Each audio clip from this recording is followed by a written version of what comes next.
মারা যাবেন এটা কোনো নির্দিষ্ট নাই, যে কোনো সময় আপনি মারা যেতে পারেন। এই যে আমি এখানে আসছি, এখান থেকে আমি থানায় পৌঁছাতে পারবো কিনা এর কোনো নিশ্চয়তা নাই। এই সম্পত্তি কার জন্য রেখে যাবেন বলেন? এই সম্পত্তি তো আপনি মাটিতে নিচে নিয়ে যেতে পারবেন না, আপনি হিসাব কিন্তু দিতে হবে। এই যে যারা অন্যের সম্পত্তি দখল করেন, এই সম্পত্তির জন্য মারামারি করেন, এটি কিন্তু কোনো সুফল হয়ে আনবে না। বংশ পরম্পরায় কিন্তু এই সম্পত্তি নিয়ে বিভেদ সৃষ্টি হয় এবং একে অপরের সাথে শত্রুতা হয়, ভাই ভাইয়ের সাথে শত্রুতা হয়, প্রতিবেশীর সাথে সম্পর্ক নষ্ট হয়, আত্মীয়ের সাথে সম্পর্ক নষ্ট হয় শুধুমাত্র এই সম্পত্তির কারণে। তাই আমার বিনীত অনুরোধ, আপনারা শান্তিপ্রিয় জনগণ, আপনি শান্তি শৃঙ্খলা বজায় রাখবেন।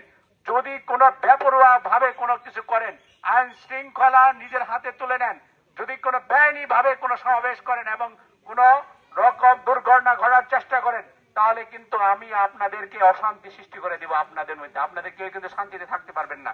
আমি আপনাদের যারা শান্তিপ্রিয় তাদের সাথে সবসময় আছি।